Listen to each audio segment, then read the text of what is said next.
Hi, this is Anne with Graphic Design How To, and today I'm going to show you a problem that I ran into recently, and that is how to revert the star tool back to its original settings in Adobe Illustrator.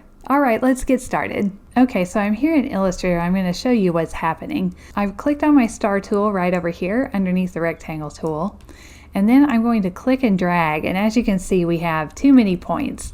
Now I can increase and decrease these points by using my up and down arrows as I draw the star. But I can't get back to my 5-pointed star. So to get your star back, instead of clicking and dragging, go ahead and just double click. And this will give us a dialog box.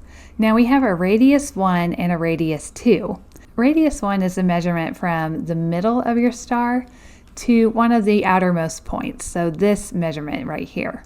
And radius 2 is the middle to this smaller point in here. So to get this to be a normal looking star, radius 1 has to be double what radius 2 is. So I'm going to set it to 150, and we'll put our points back at 5. We'll say OK. This will give us the normal star we're used to seeing. So now when we click and drag, we'll have that normal star. And you can hold Option or Alt to get this kind of star. Now there's a possibility that you'll still get some weird results. So when I was testing this, my star looked good, but it was completely upside down like this. Now that's an easy fix. We can just rotate it back and hold Shift until it's right side up. You might see something like this where you have really long points. You can hold Command or Control while you're still dragging to shorten those arms.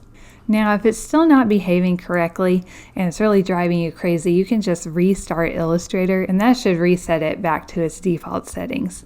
Hopefully the people over at Adobe will add some kind of a reset checkbox to this dialog box. That would be really great.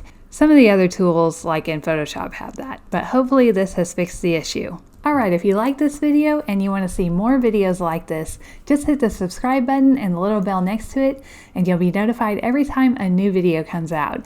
Alright, I'll see you in the next video. Thank you!